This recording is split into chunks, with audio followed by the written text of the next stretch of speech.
As for the first of these questions that you and I are to expect, there is going to be a question about our prayer. There's going to be an interrogation in agonizingly excruciating detail about every element of the salah, the standing, the quality of the bowing, the duration of the prostration, the quality of your wudu, the time of your prayer, how you covered yourself, the prayers of the past that you may have missed, the prayers you did not repent from missing. There is going to be a question about it all. And we have been warned. And that is why our beloved sallallahu alayhi wa sallam said in the hadith which Abu Hurairah narrates and is documented by At-Tirmidhi in his Jami'. He alayhi salatu wa sallam said, إِنَّ أَوَّلَ مَا يُحَاسَبُ بِهِ الْعَبْدُ يَوْمَ الْقِيَامَةِ مِنْ عَمَلِهِ صَلَاتُهُ. The very first action that man will be asked about in front of Allah, all of his deeds, is the salah, the prayer. He said, فَإِنْ صَلَحَتْ فَقَدْ أَفْلَحَ وَأَنْجَحَ. If the prayer is complete, this person would have prospered and would have succeeded. وَإِنْ فَسَدَتْ فَقَدْ خَابَ وَخَسِرَ. If, however, the prayer is deficient, then he is in ruin. He said, فَإِنْ انْتَقَحَ لِعَبْدِ. And if the prayer is deficient in any way, before this person is punished, Allah will say to the angels, look, does he have any other extra prayers that we may use to patch up the obligatory one? He says, ثُمَّ تَكُونُ سَائِرُ أَعْمَالِهِ عَلَى هَذَا. He said, the rest of your deeds will be assessed in the exact same manner. So when it comes to charity, zakah will be looked at, the obligatory one. If it is lacking, Allah Almighty will tell the angels, look into the voluntary sadaqah. Fasting, siyam of Ramadan will be looked at, the obligation. If it is lacking, the other extra fasts of Mondays and Thursdays, etc. will be looked at. And the rest of our deeds will be assessed in the same way. That is question number one. As for question number two that you and I are to expect, there is going to be a question about an-na'im, the delights. All of the blessings that we are enjoying from head to toe, the macro, micro, material, immaterial, religious and unreligious blessings. There is going to be a question about them. La ilaha illallah. Allah said, ثُمَّ لَتُسْأَلُنَّ يَوْمَئِذٍ عَنِ النَّعِيمِ. Then you are going to be asked on that day about the delights. Qatada ibn Di'amat al-Sudsi, he said, As-Sadusi, he said, إِنَّ اللَّهَ سَائِلٌ كُلَّ ذِي نِعْمَةٍ فِي مَا أَنْعَمَ عَلَيْهِ. Allah will ask every recipient of a blessing about that blessing. And according to the Prophet Muhammad sallallahu alayhi wa sallam, some drinkable water and some basic dates and some simple meat will be questions that will be asked about on the day of judgment. According to him, they were delights. They knocked on the door of an Ansari companion who hosted them. He offered them water and then some basic dates.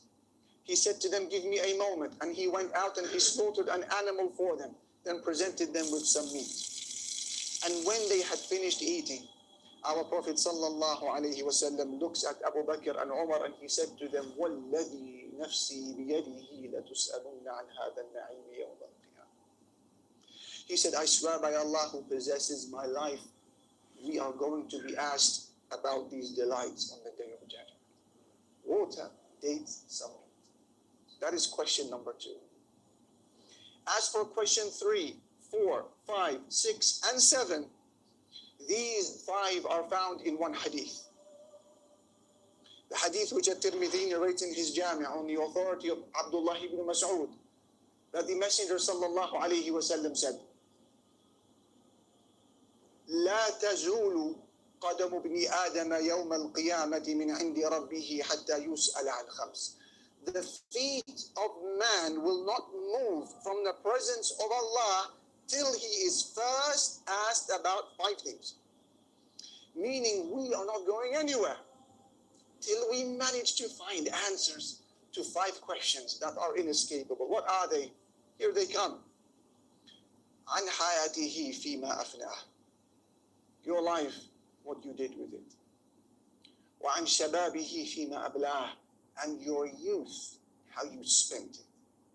وعن ماله من أين اكتسبه وفيما أنفقه. And your money, how you earned it and how you spent it. Number 5, وماذا عمل فيما علم. And what you did with the knowledge that you acquired. No one can say they haven't been warned. Here are the questions. Open book exam. He said your life and what you did with it. Your 60, 70, 80 years, our lives, if we wanted to summarize them in one word, sentence, or paragraph, what would it be? There will be a question about that on the day of judgment.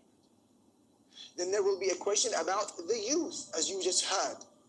When you felt that your desires peaked, when your impulse, your urge as a young man or woman rocketed through the roof, how did you behave? How did you manage that?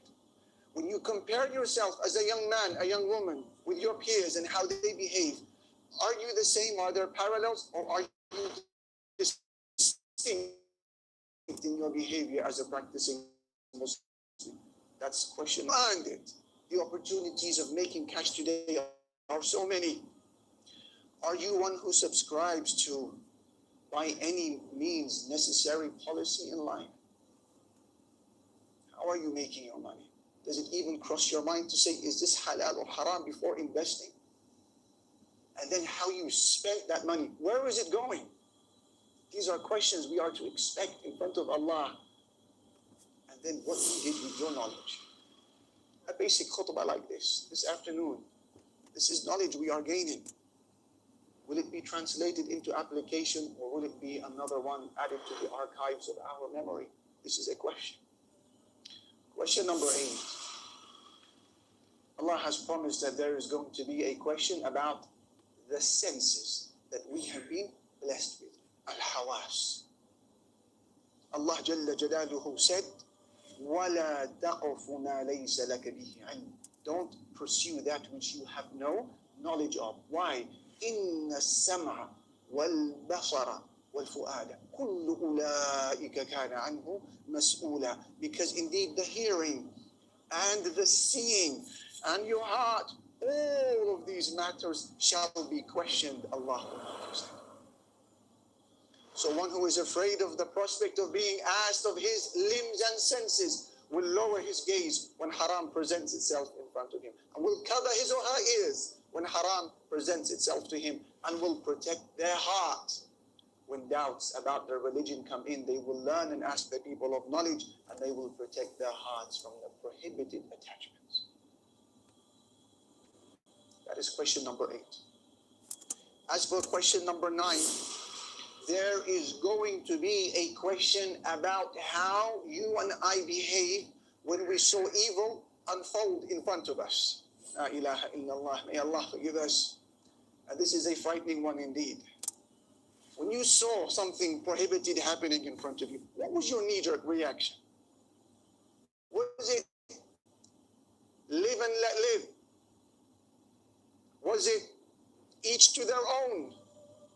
Was it don't go around judging people, to the rest of these meaningless statements? Or were you a person who was concerned about the welfare of your friends, your family, your colleagues, your society? You tried to give advice wherever appropriate and possible.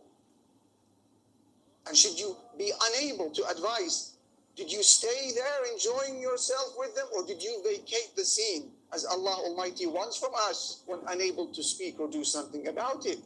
And that is why in a terrifying hadith which Ahmad narrates in his Musnad on the authority of Abu Sa'id al-Khudri, our beloved sallallahu alayhi wa sallam said, إِنَّ اللَّهَ لَيَسْأَلُ الْعَبْدَ يَوْمَ الْقِيَامَةِ حَتَّى يَسْأَلُهُ مَا مَنَعَكَ إِذْ رَأَيْتَ الْمُنْكَرَ أَن تُنْكِرَهُ. Allah will ask a person on the day of judgment with so much detail till Allah will ask man, why did you not prohibit the evil when you saw it happening in front of you? So what's up with friends, with colleagues, what's up with families? We have an obligation, if haram is happening, to change it. If you are unable to speak out against it, minimally vacate the scene and ask Allah Almighty for tawfiq and help. That is question number 9. As for the final question that I wanted to share with you this afternoon, there is going to be a question about our actions at large. Allah Jalla Jalaluhu said, فَوَرَبِّكَ لَنَسْأَلَنَّهُمْ أَجْمَعِينَ عَمَّا كَانُوا يَعْمَلُونَ. By your Lord, O Muhammad sallallahu alayhi wa sallam, we are going to ask them all about what they used to do. And some of the last words which our Prophet Muhammad sallallahu alayhi wa sallam communicated to the Muslims in the farewell pilgrimage, he said to them not long before he died, he said, إِنَّكُمْ سَتَلْقَوْنَ رَبَّكُمْ. You're going to meet your Lord. فَسَيَسْأَلُكُمْ عَنْ أَعْمَالِكُمْ. And he's going to ask you about what you used to do. We are still in a deep state of a coma. We are truly not appreciating the enormity of what is coming our way. Why? Because failing an exam today is to do a retake tomorrow. Failing the exam in front of Allah is to fail in our eternity. قُلْ إِنَّ الْخَاسِرِينَ الَّذِينَ خَسِرُوا أَنفُسَهُمْ وَأَهْلِيهِمْ يَوْمَ الْقِيَامَةِ. Allah said the true loss is when a person loses himself and his family on the day of judgment. أَلَا ذَلِكَ هُوَ الْخُسْرَانُ الْمُبِينُ. That indeed is the manifest loss. We ask Allah to protect us from this outcome and to inspire us with aid and tawfiq to prepare well in advance of our meeting with our honorable Lord subhanahu. Have you checked out the One Islam TV app yet? Well, if you haven't, here is some feedback from those who have. Absolutely worth it, and an excellent service to provide with so many videos to choose from, and all ad-free. It's awesome that I can watch while working, listen to good lectures, and discuss with fellow Muslims all in one place. Without ads, I got tired of YouTube. This app has changed my life. This app is perfect. So many videos to choose from on all topics. May Allah reward those who made this app.